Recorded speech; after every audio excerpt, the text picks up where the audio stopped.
Hola, muy buenas noches. Una vez más aquí contigo, tu amiga Eloís Chavarría, para continuar con la lectura de este maravilloso libro, Las 9 caras de Cristo, que bueno, creo yo que ha aportado grandes enseñanzas hasta ahorita. Ya vamos a empezar el capítulo 5 y pues pon mucha atención, igual que todos, es un capítulo lleno de revelaciones acerca de Jesús el Cristo.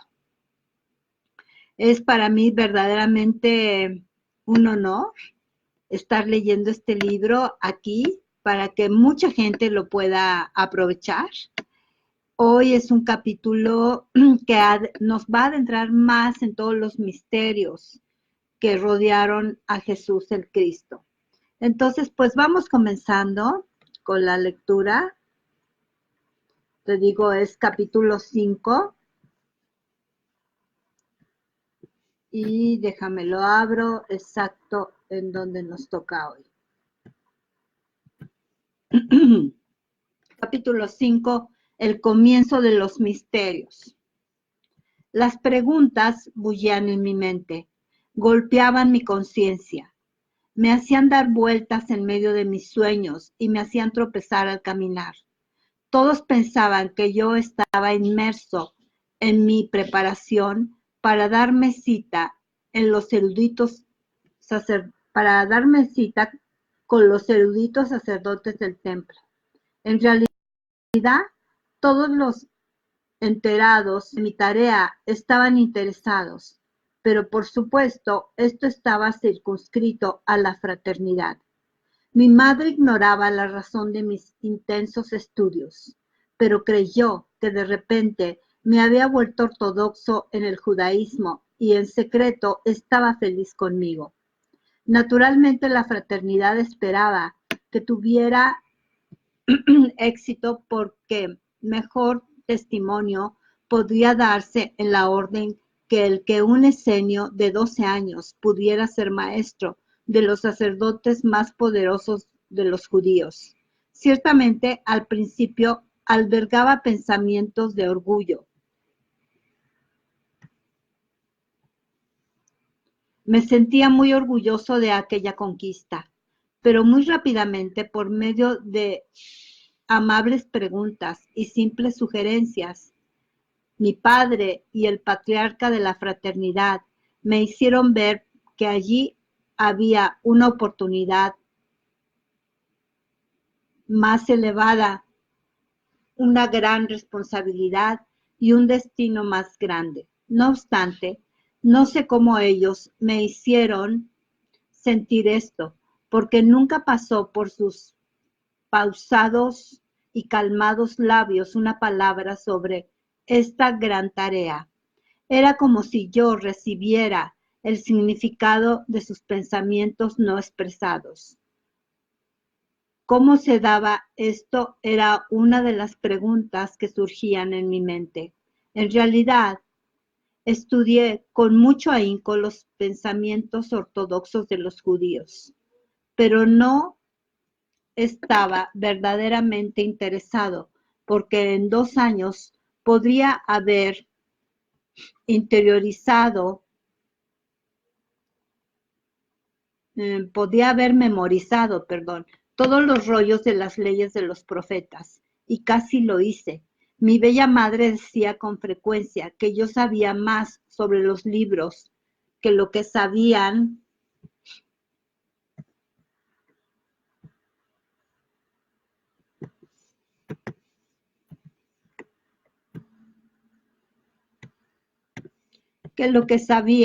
su padre y sus 2 hermanos mayores, y los 3 eran sacerdotes. Pero las preguntas que había en mi mente ansiosa no se podían contestar a partir de los escritos de un pueblo fanático. Solamente se podían satisfacer al beber el agua viva del conocimiento de la verdad pura. Y en ese momento mi padre era la llave detrás de la cual estaba encerrado todo el conocimiento. Yo sabía que no había manera de convencerlo para que se abriera más de lo que él pensaba que era lo mejor para mí. ¿Cómo era posible que un hombre estuviera en dos lugares al mismo tiempo? ¿Cómo era posible que ese hombre estuviera profundamente dormido en un lugar tan firmemente dormido que no podía ser despertado? Y en el otro lugar ser convincente, magistral, ser capaz de obrar divinas y de obras divinas y de expresar rabia. Les di a entender la pregunta a mis superiores dentro de los decenios de Nazar, Ismaud y Jabucac. Ambos contestaron con una rotunda aserción que eso era imposible. Lo que pasa es que no sé si te acuerdas que hace 2 sesiones, 2 videos de este libro, se relata cómo Jesús resucita a Juan, su primo, y cómo cuando Juan está ahogado, llega José. Pero Jesús relata ahí que no lo estaba viendo como normalmente se veía. Él lo percibía diferente. Y lo que pasa es que él se había presentado en alma, no en cuerpo. Eso es la gran duda que tenía Jesús. Y cuando lo pregunta a sus maestros, a Nazar, Ismaúl y Jabucac, ambos contestaron con una rotunda aserción que eso era imposible. No agregué nada más, pues no quería que mi informe quincenal resultara adverso por desviarme de creencias establecidas. Sentía mucha curiosidad por la Gran Hermandad Blanca y la Orden de Melquisedec, pero no me atrevía a mencionar esos nombres a nadie en mi escuadrón. No obstante, mi análisis anual y mi clasificación me llevaron ante la presencia del patriarca.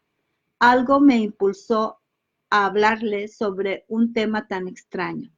Señor, ¿sabe usted sobre la Gran Hermandad Blanca? Sus ojos no vacilaron, ni frunció el ceño, pero yo sentí una súbita agitación en sus emociones, y si mi padre no me hubiera enseñado con tanto esmero a nunca temer, habría escapado de aquel lugar. Pero guardó silencio durante tanto tiempo y se quedó tan quieto que yo balbucié. ¿Pertenece usted a la Gran Hermandad Blanca, señor? ¿A cuál de las 12? Sus palabras me tomaron por sorpresa, de modo que no pude hablar. Por fin insistí. Quizás lo soñé o imaginé el nombre, Orden de Melquisedec. Me molesta no saber nada sobre ellos, señor. No soñarías con ellas a menos que quisieras saber. Señor, ¿cómo podría averiguar sobre ellas? ¿Debería preguntárselo a alguien? Hijo, podrías hacerlo, pero la respuesta de todos sería la misma. Aquel que no pertenece podría decir que sí, pero que no te puede ayudar. Que sí pertenece nunca diría, y el que sí pertenece nunca diría que es miembro. ¿Por qué? O sea, él ya sabía de la existencia de lo que se llama la Hermandad Blanca. Aquí durante el libro nos van a explicar de qué se trata la Hermandad Blanca, pero apenas Jesús se estaba enterando de que eso existía y le causaba pues mucha curiosidad. Dice, estas órdenes son secretas y más sagradas que tu aliento. Ningún hombre puede reconocer que pertenece, porque en el momento en que empiece a admitirlo, en ese instante deja de pertenecer. Mi mirada de incredulidad produjo un toque de sonrisa en sus labios. El patriarca era viejo, y muchos decían que en verdad el Hijo de la Justicia, escondido de sus enemigos en nuestro complejo, pero el patriarca era viejo y muchos decían que era en verdad el Hijo de la Justicia, escondido de sus enemigos en nuestro complejo. Pero parecía más joven cuando sonreía. Su piel era traslúcida y parecía estar envuelto en una serenidad y en un resplandor donde no existía la edad. Y mi padre era la única otra persona que era tan serena y resplandeciente. Dije abruptamente, pero señor, ¿cómo puede estar la orden llena? ¿Cómo podrían los más jóvenes ser? Me detuve cuando noté que se divertía. Señor, no hay manera de que pueda averiguar sobre estas organizaciones. Depende, señor. Hijo, cuando llegaste a los esenios, se te preguntó si prestarías un juramento por medio del cual arriesgarías tu vida. Sí, maestro. ¿Estarías dispuesto a arriesgar tu vida por obtener conocimiento sobre estas órdenes sin saber de antemano nada sobre ellas, señor? Sí. Sin conocer a alguien que pertenezca a ellas, señor. Eso también. Sin saber lo que enseñan o lo que representan. Sí. Eso aún más. Dudé, pero no mucho tiempo. Mi padre me había enseñado que el temor era una trampa que detiene toda esperanza de progreso. Arriesgaría mi vida, señor. Se sentó en silencio durante un buen rato y yo no me atrevía a moverme. Casi contuve la respiración. Por fin habló. Entonces, ¿tienes permiso para mencionarle esta conversación a tu padre? Eso fue todo, nada más. Al instante habló de otras cosas tales como mi falta de habilidad en los códigos y en la composición y amablemente me exhortó a mejorarla.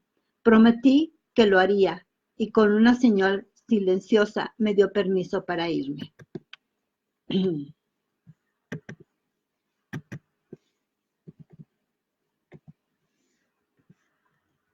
Ciertamente, estuve callado y muy perplejo todo ese día y también todo el día siguiente, hasta que después de los estudios del tabernáculo llegué a saber, perdón, es que está un poco distorsionado.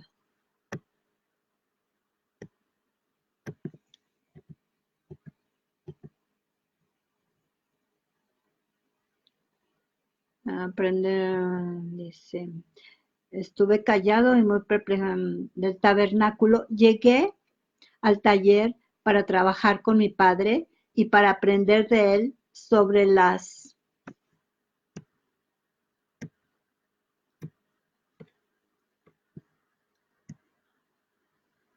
que me salió distorsionada esta página. Llegué sobre las religiones y la sanación. Él estaba enclavijando un hermoso entrepaño de cedro blanqueado por el sol cuando entré. Era un trabajo muy exigente, pero tal era mi impaciencia que dije abruptamente, ¿perteneces tú a la gran hermandad blanca?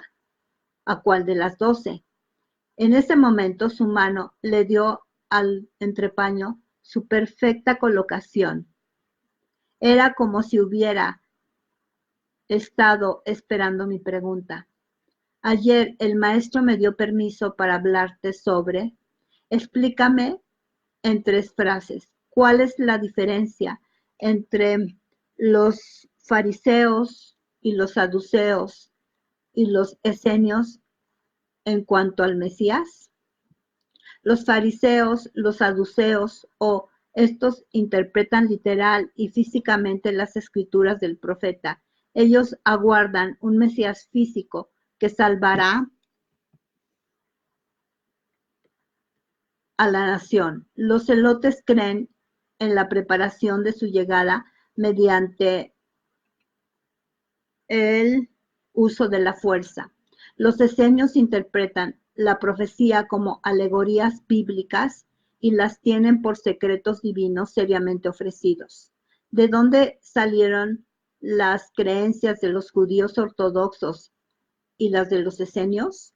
Ambas vinieron de los sacerdotes del sol en la época de Amunatep. Cuarto, el sacerdote rey egipcio, y fueron traspasadas a los judíos por el sumo sacerdote Moisés.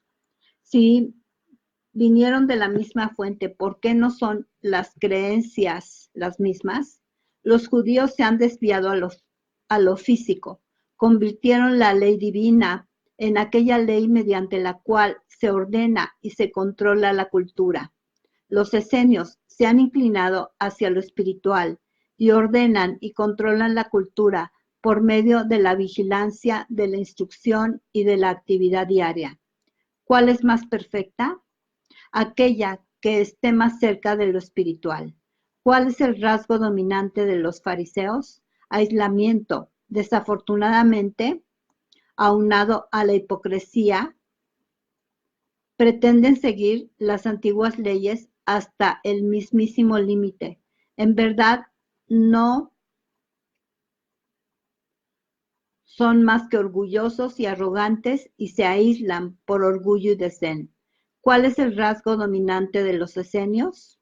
Aislamiento también, pero ellos se retiran con el fin de observar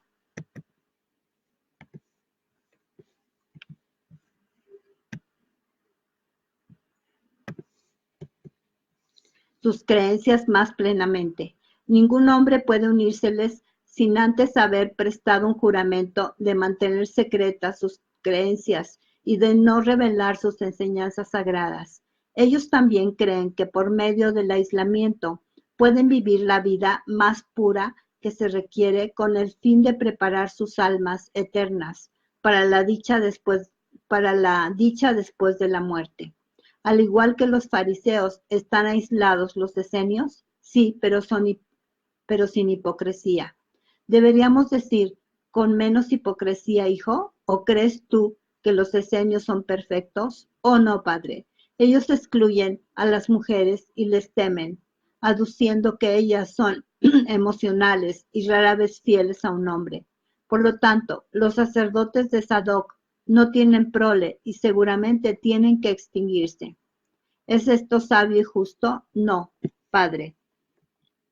Quizás en el marco de la historia probablemente será más miope que la creencia falsa del judío, que se cree superior porque Dios le habló a su antepasado sobre la montaña. De los registros sabemos que Dios no entregó los 10 mandamientos, sino Moshe los tomó de las primeras leyes egipcias. Mientras hablábamos, terminamos el meticuloso y enclavijado y empezamos a armar las tablas sueltas para lograr un todo fuertemente sujetado. Mi padre armó mis conceptos en una idea imprevista y maciza. ¿No tienen los esenios 4 pasos en su instrucción? ¿No se requiere una vida de trabajo e instrucción para que el hombre promedio llegue a la cima del 4º grado? ¿No es todo lo que esperan dominar con esfuerzo continuo? Por consiguiente, ¿no está nuestra orden cuidadosamente ajustada para suplir las necesidades, pero permanecer dentro del alcance del hombre promedio? No obstante, de vez en cuando viene uno especial que cuenta con una capacidad ilimitada para aprender con una agudeza de genio que no se puede enseñar. Uno como ese aprende como si le enseñaran ángeles. La mente de tal hombre puede sucumbir ante los detalles de su vida o elevarse hasta las leyes del cielo. Si un bendito de esta clase vuelve su mente hacia el Padre Eterno, muy pronto se purifica, está curtido, listo de la misma forma como las tablas que conforman esta poderosa parte superior de la mesa. Esta poderosa parte superior de la mesa fueron primero curtidas a la sombra, luego expuestas y blanqueadas a la luz del sol del desierto. Ninguna de las tablas conocía su destino, pero ahora, colocada en su lugar, perfeccionado, sostienen todas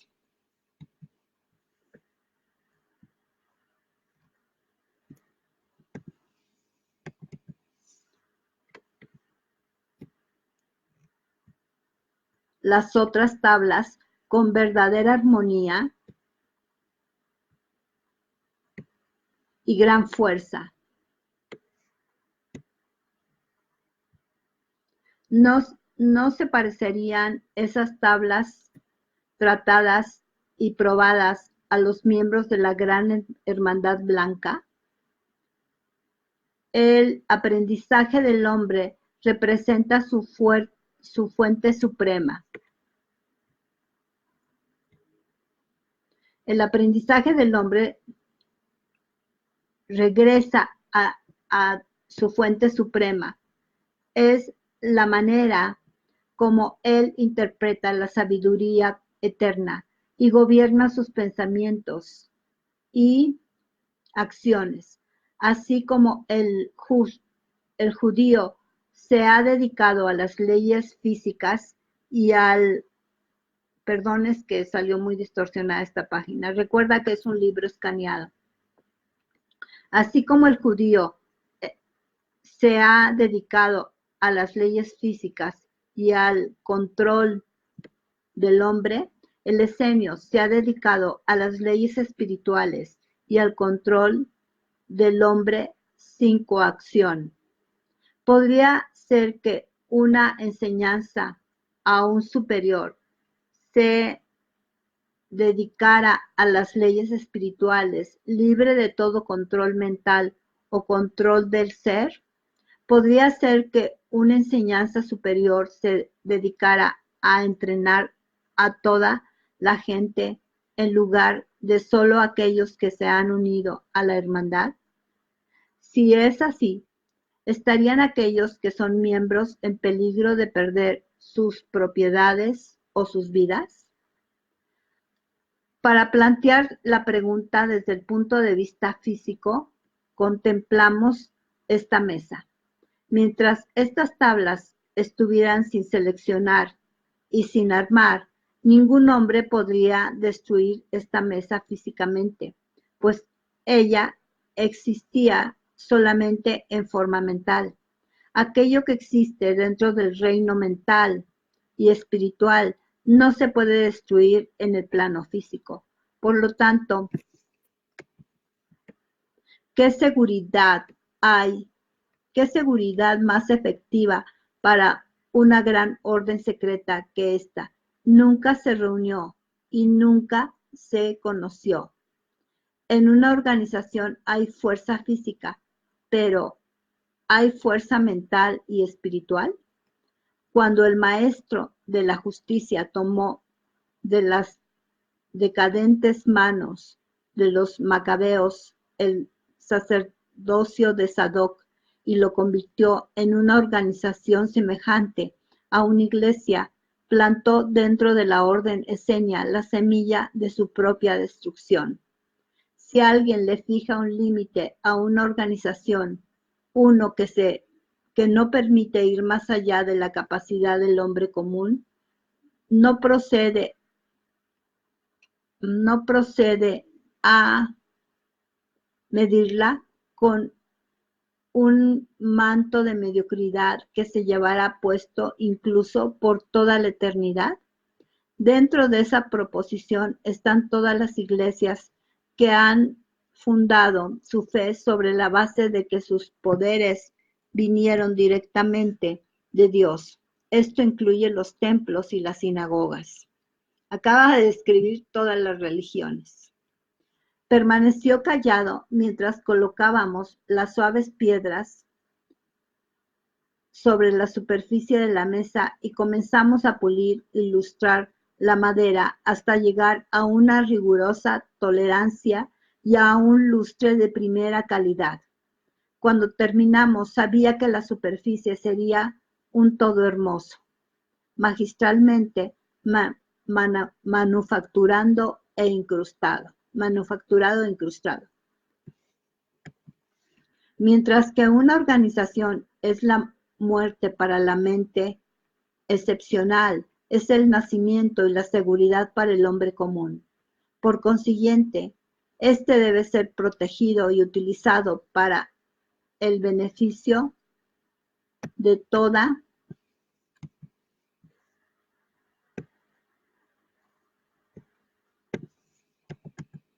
la humanidad. Pero aquel que llegase a conocer su verdadera divinidad nunca debe aceptar ningún límite sobre su libertad, sus habilidades o destreza. Él debe finalmente convertirse en su propio maestro y sacerdote, porque por él todos los otros sacerdotes y maestros deben ser falsos. Podría ser que una persona llegara a ser miembro de la Gran Hermandad Blanca en el instante en el que personalmente se convierta en su propio maestro espiritual. Podría ser que no hubiera organización física a la cual pueda pertenecer y no obstante fuera un miembro. Podría ser que el hombre llegue a elevarse mediante el ímpetu de su propio ser cada vez más alto, hasta que pueda ordenarles a los mismísimos ángeles que hagan lo que él dice. ¡Wow! Pues sin quererlo, o yo creo que sí lo sabía, José estaba describiendo a su propio hijo. Hubo un silencio ininterrumpido por el sonido de las pesadas piedras que bajo nuestras manos se movían hacia adelante y hacia atrás.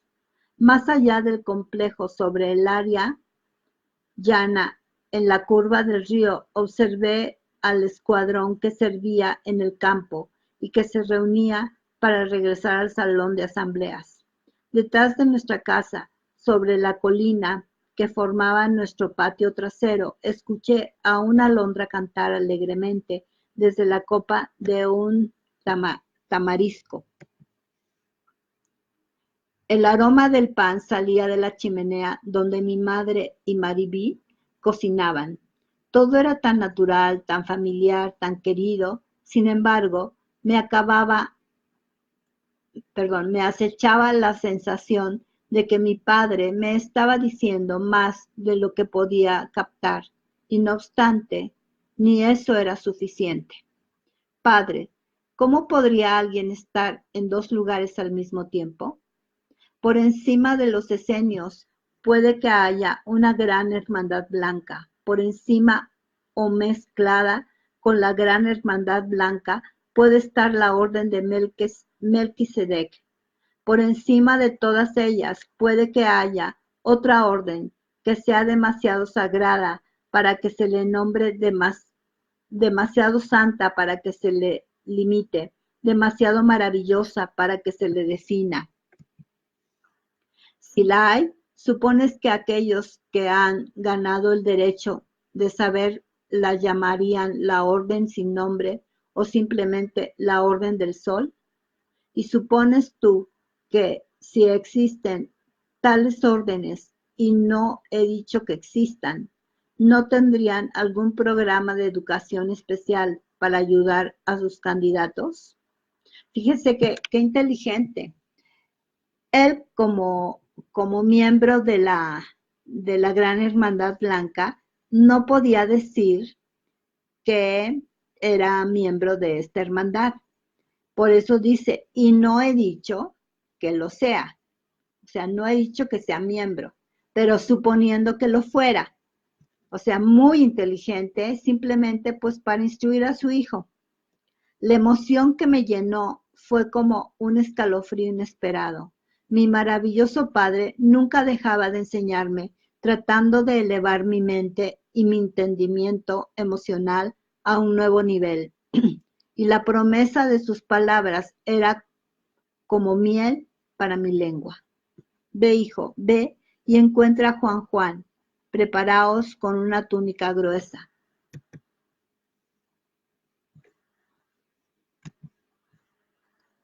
Sí, con el padre que tenía Jesús, ¿cómo era posible que no fuera quien fue? O sea, con tal maestro que era su padre. Y una manta pesada. Dile a tu madre que os marcháis durante 3 días a los campos lejanos para que no se preocupe ni pregunte. Luego regresad con prontitud. Ni tú ni Juan han pasado por la prueba de 3 días en el pesebre de roca de la gruta de aislamiento.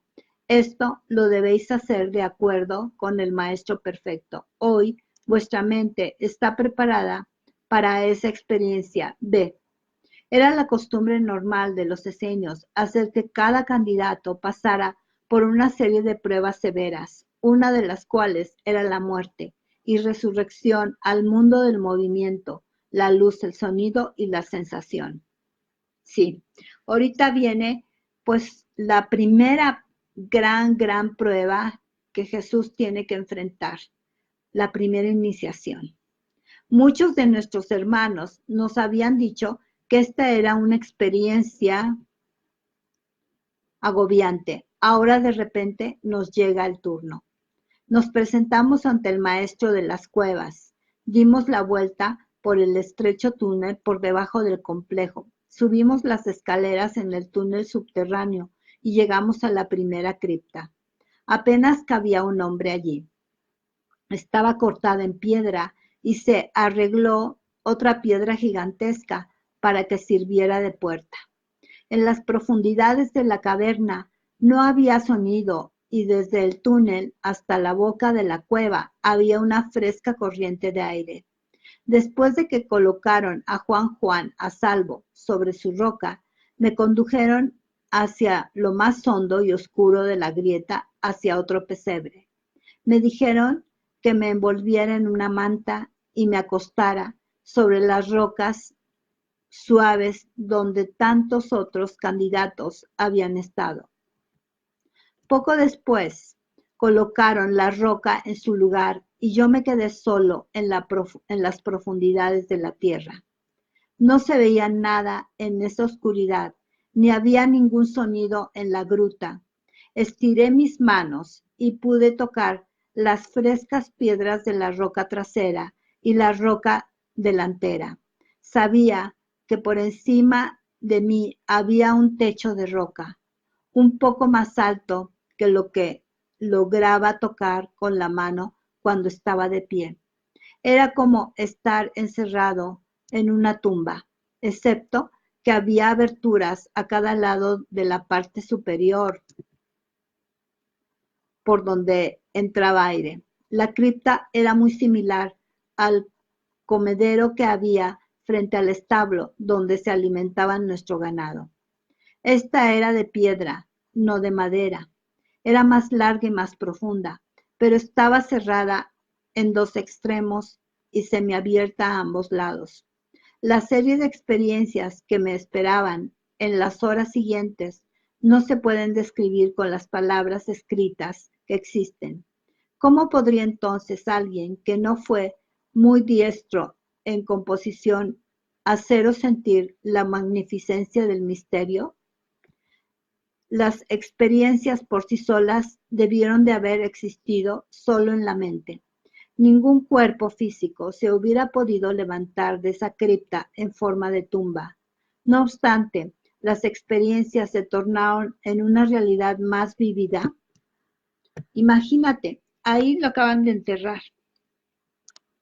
Tiene 12 años y tiene que pasar 3 días ahí encerrado.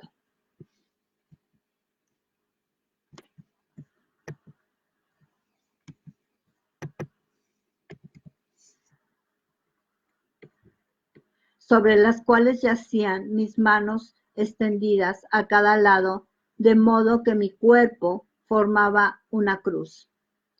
Los sucesos se presentaron por etapas que estaban bien definidas y separadas. Sin embargo, se mezclaban entre sí.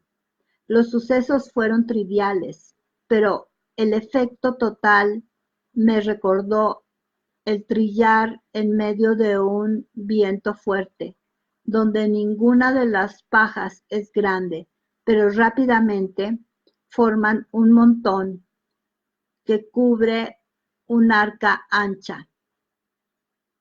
El primer paso fue físico. Estaba plenamente consciente de las piedras frías, de la lana velluda de mi manta y del calor de mi túnica de algodón. Encontré los huecos acanalados para colocar los talones en la piedra y toqué la textura abrupta de la roca con la punta de los dedos.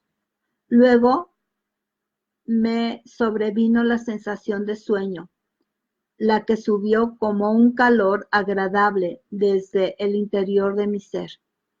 No sé cuánto tiempo dormí, pero súbitamente estaba despierto y sentí hambre.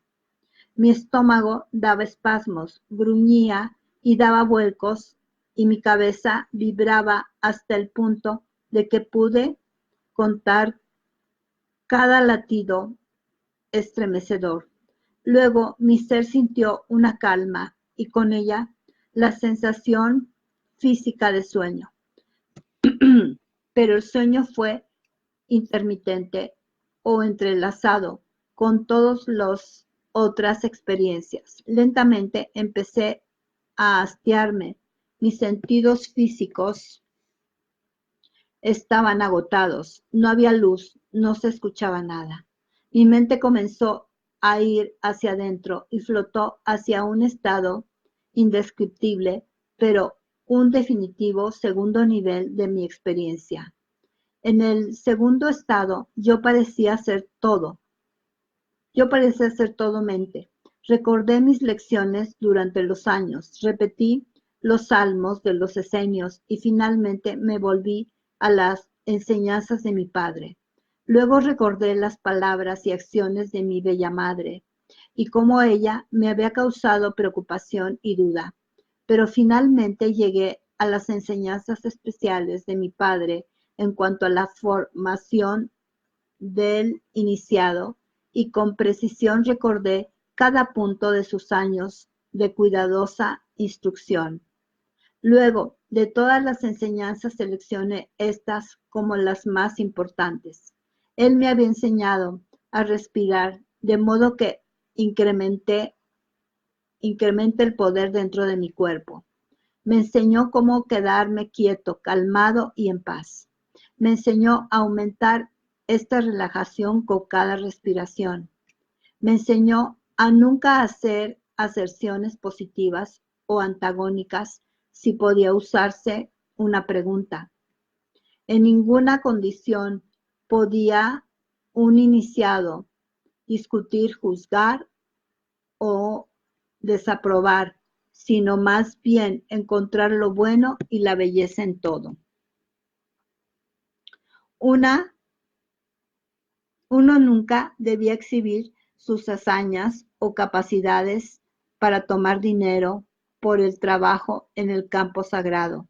Tampoco podía uno forzar a otro a aceptar ideas aún sabiendo que uno tiene razón y que el otro está equivocado, porque dentro de esta relación operaba una ley superior que podía convertir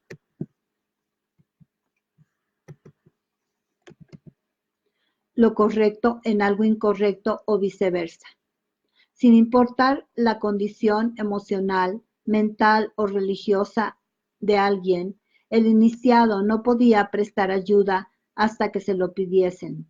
Nunca debía atacar la fe de alguien, ni socavar la fe en su religión, ni podía ofrecer una religión buena para cambiar una mala hasta que se lo preguntaran. Cada hombre debía ganarse la vida por medio de trabajo físico. La enseñanza era un privilegio por el cual no se podía recibir ningún pago. Pero mi padre me había dado instrucción incluso en un plano superior. Estaba claro que uno no podía hacer nada de uno mismo excepto convertirse en canal para uso del poder universal del Padre que está en el cielo.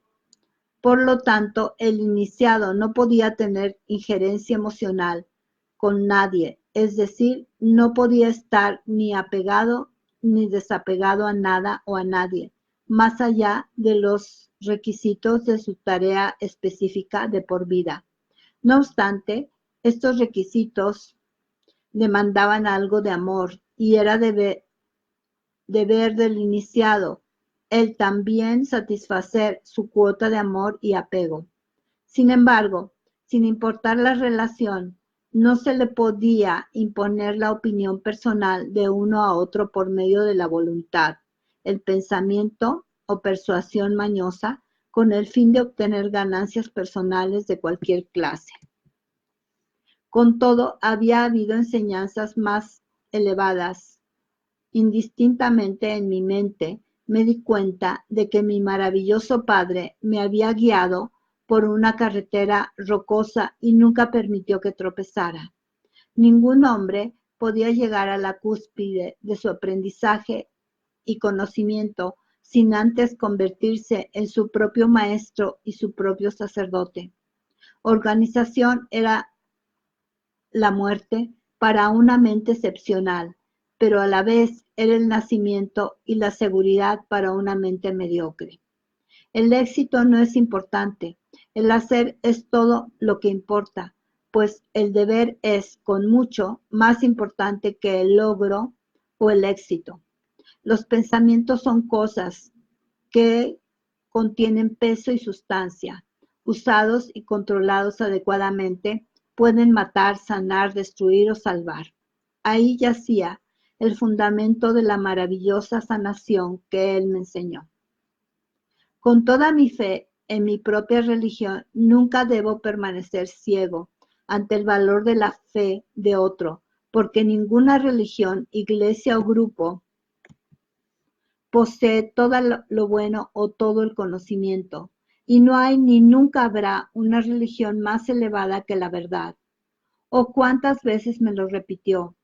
No la hay ahora, ni la habrá nunca, una religión más elevada que la verdad. Y dentro del marco de la verdad había imágenes simbólicas cuyos significados solamente lo eran claros a la mente que continuaba hacia arriba en la espiral del aprendizaje. Más allá de la religión del judío, por ejemplo,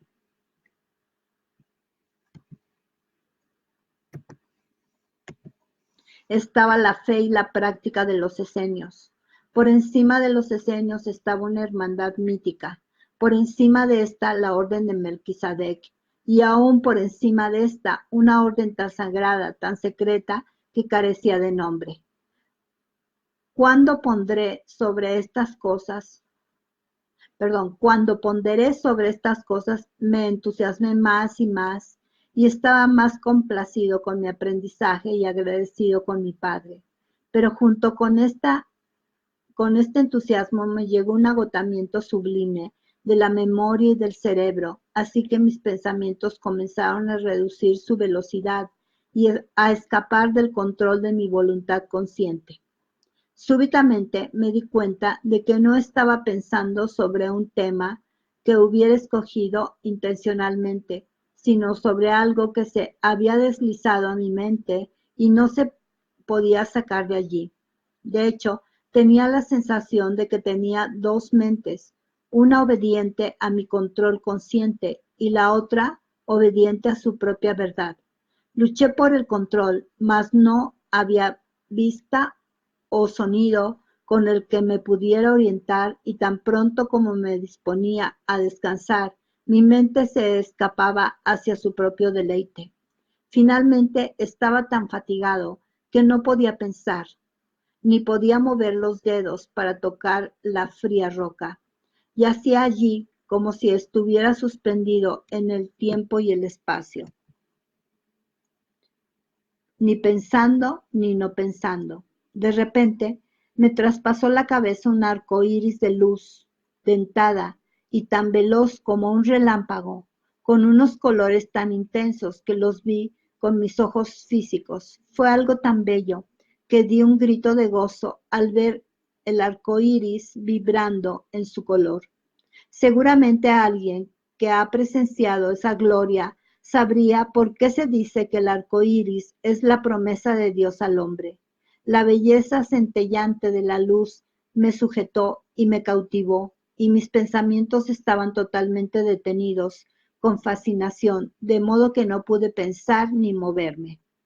En algún lugar de la esencia primitiva de mi ser estaba bien consciente de la experiencia que me llegó, pero de ninguna manera estaba preparado para el rumbo que ésta tomó al instante, y sin advertencia el color se cubrió con una especie de manta de un negro sombrío. Fue como si hubiera echado hollín sobre un fuego radiante. El choque inesperado sacudió mis sentidos y tuve algo de miedo.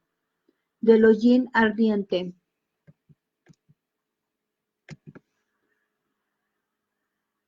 perdón, al instante y sin advertencia. Del hollín ardiente empezaron a salir fantasmas como pesadillas. Toda duda o debilidad que había en mi mente empezó a salir a chorros en una forma física horrorosa que me acusaba y me fastidiaba. Demonios de duda negra y terrible, depresión, salieron a relucir para torturarme. Hasta me dolían los huesos del impacto que produjo esta prueba emocional. Traté de huir, pero era casi incapaz de moverme. ¡Wow! ¡Qué prueba! Apenas pude enrollarme en forma de bola pequeña. Cubrí mi cabeza y temblaba sollozando. Pero los demonios seguían llegando, asusándome con un remordimiento por cosas que había hecho y cosas que no había hecho. Lloré de lástima por mí mismo y luego de odio por mi vida. Gemí con el dolor de verme y a mí mismo en medio de una verdad despiadada. Aporreé sobre la roca, grité pidiendo alivio de la tortura de esos recuerdos aparecidos en mi interior, pero no hubo alivio, ni ayuda, ni intermedio hasta que mis fuerzas fallaron. Caí en un adormecimiento por el cansancio, de modo que ya no podía ni pensar ni ver. Más tarde pudo haber sido un momento o una eternidad. Me sacudió y me despertó el canto alegre de una alondra y el mugido del ganado. El sonido fue tan bello y claro que reí y luego lloré por haber escuchado. Oídos a los que se les había negado el sonido produjeron recuerdos que por haber perdido la noción del tiempo fueron encantadores. Entonces empecé a escuchar voces, cuchicheos al principio, luego palabras bien expresadas y canciones. Luego muchas voces que cantaban alegremente y a todo pulmón. El sonido fue algo más que la felicidad que podía soportar un corazón, y de nuevo lloré por el puro goce de llorar, hasta que estaba otra vez rendido de cansancio y me quedé dormido. Mi despertar fue como la sacudida de un aterrizaje. Me sentí como si hubiera caído de un lugar alto y cada célula de mi cuerpo se estremeció como si hubiera estado dormida y despertara ahora a la vida dolorosa. En ese estadio de suspensión del ser, sentí la presencia de mi maravilloso Padre y del Maestro secreto. Parecía que me ayudaran a elevarme cada vez más arriba. El ascenso emocional que había dentro de mí era similar al baño caliente de una llama que empezaba a surgir desde el interior del centro de mi ser hacia mi corazón. La plenitud de la presión iba más allá del dolor y el goce. Era una expresión ilimitada que saltaba más allá de los sentidos y de repente empujaba hacia adentro y hacia afuera al mismo tiempo.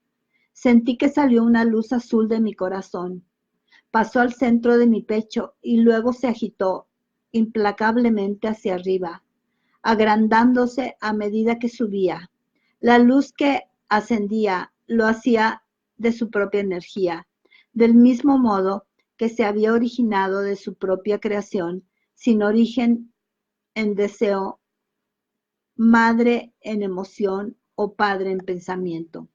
No tenía idea de lo que seguiría y me quedé ahí dormido, letárgico, suspendido, inmóvil. Parecía que todo le estuviera sucediendo a otra persona. La luz ascendente tocó mi garganta y el sonido de canto y gozo llenó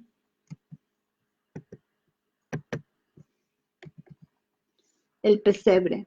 Luego aquella luz llegó a mi cabeza, de modo que la cripta y la caverna de la gruta se iluminó con una luz maravillosa.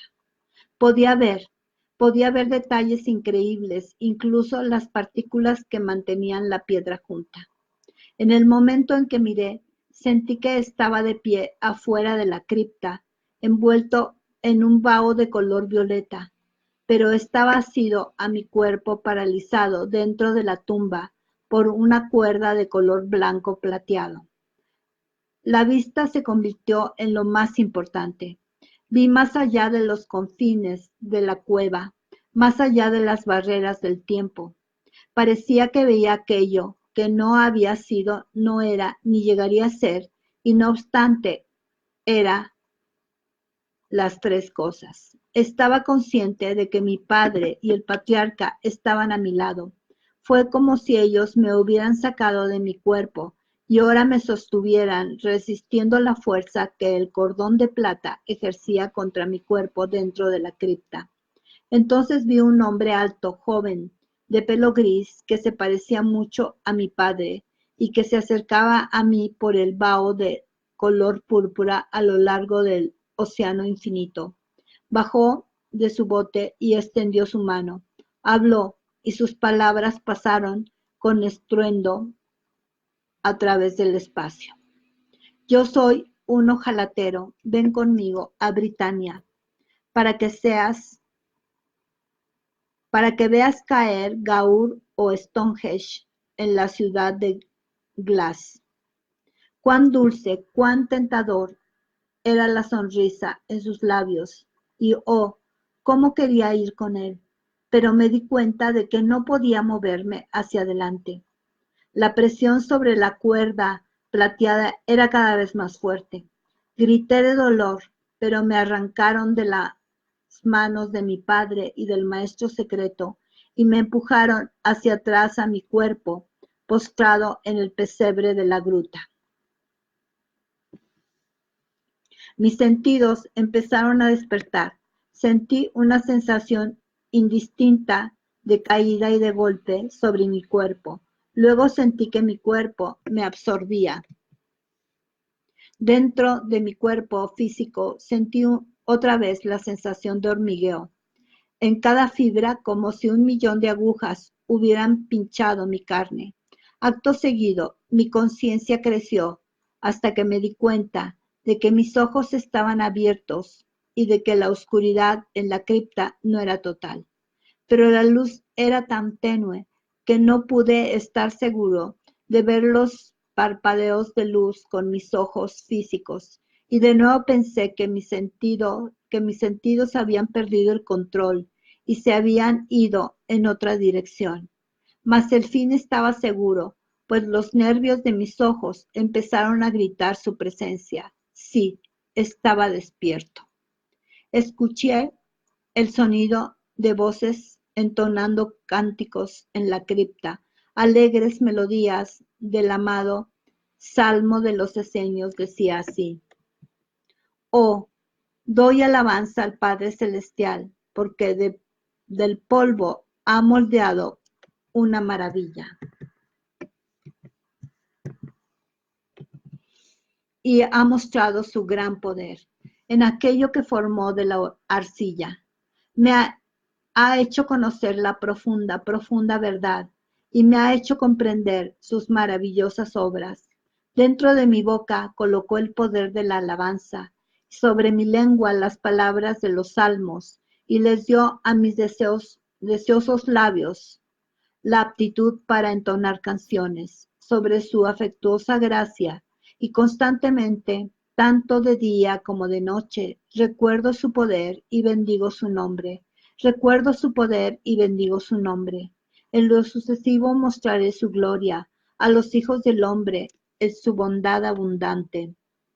Mi alma de gran manera se regocijará, sabiendo que en su mano está la abundancia, en su pensamiento todo el conocimiento, en su poder toda la fuerza, y toda la gloria y toda la verdad.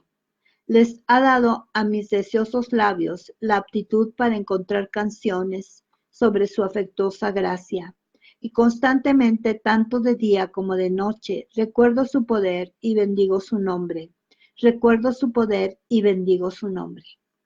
Los esenios cantores se habían detenido en la distancia para cantar y para permitir que mis ojos se ajustaran a la luz.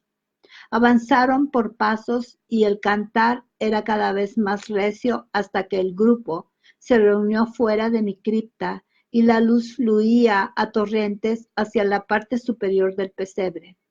El dolor en mis ojos había cedido, pero regresó cuando escuché los gruñidos de mis hermanos que se esforzaban por alzar la piedra que cerraba la tumba. Después de que corrieron la piedra, las luces de todos los cirios me sorprendieron e iluminaron toda la cripta. A través de las lágrimas que salían de mis ojos, pude ver indistintamente a los hermanos, amontonados en círculos grandes que se prolongaban más allá de la luz. Debió de haber habido unos 100 de los esenios avanzados vestidos con sus túnicas blancas y brillantes. Al verme, empezaron a entonar con goce melodioso la canción del renacimiento que decía así: Cantad porque el Señor del cielo a los mortales ha dado el amor que ellos han procurado, esa gloria que ellos desean. Cantad porque el Señor de la tierra al hombre le ha aprobado su excelencia, el valor del nacimiento humano, el glorioso fuego interno. Cuán benévolos eran mis hermanos, cuán amable de su parte fue trabajar durante el descanso para poder bañarse y vestirse temprano, abrirse paso a través de los túneles y subir por las escaleras para saludarme en mi despertar de lo que se llamaba la tumba. Pero cuán irreales se veían sus formas físicas sólidas, cuán inadecuados era la luz humana para alguien que había visto con una vista superior.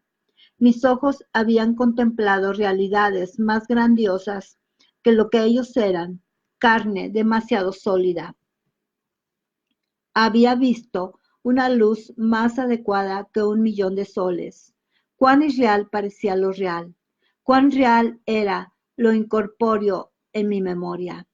El canto se elevó hasta su punto máximo y pasó a gritos y hurras cuando salí de la tumba.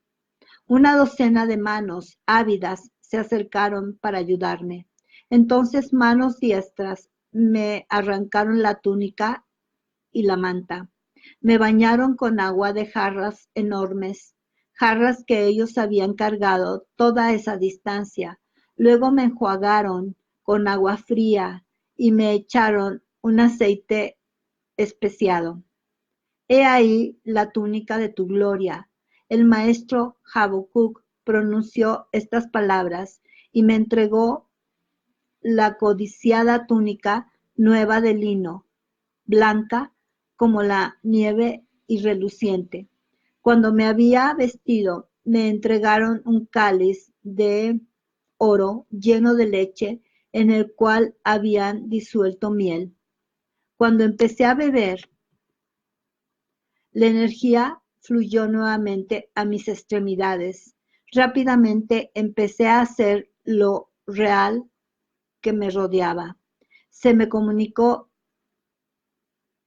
el éxtasis y goce de cada uno de mis hermanos, porque solo aquellos que habían pasado por la experiencia se les permitía venir a ver al candidato resucitado de entre los muertos.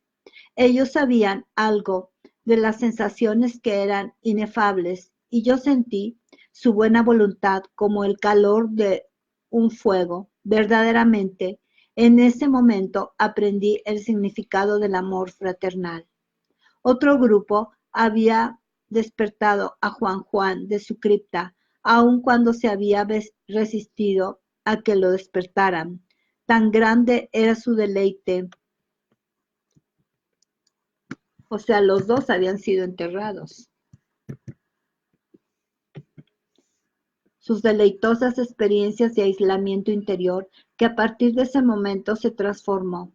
Cuando se movió en medio de una procesión majestuosa hacia las escaleras y la salida de la cueva, dijo en voz baja: «Oh, qué gozo sublime, quiero ser un terapeuta». Bueno, pues ya me alargué 1 hora, pero era importante describirte toda la experiencia del primer entrenamiento que tuvo Jesús de cómo resucitar él mismo, porque ya había resucitado a alguien más. Pero aquí fue el primer entrenamiento que tuvo para que después resucitara después de la crucifixión. Varias veces se tuvo que meter a estas cuevas como un ensayo, como un entrenamiento a lo que vendría muchos años después, cuando resucitó. Entonces, pues interesante, para que veas que en esta historia nada es casualidad. Todo fue... ¡Ay, Charlie! ¡Qué bueno que viniste! Todo fue entrenamiento intensivo. En esta ocasión te he narrado cómo Jesús a los 12 años volvió a resucitar. Hermoso. Bueno, por mi parte he terminado esta magnífica narración. Espero que te haya subyugado como a mí me pasó la primera vez que lo leí y me sigue pasando. Imagínate, acabamos de escuchar cómo Jesús resucita por primera vez a los 12 años. ¿Qué te parece? Bueno, pues muchas gracias, Charlie, qué gusto. Julie, qué gusto.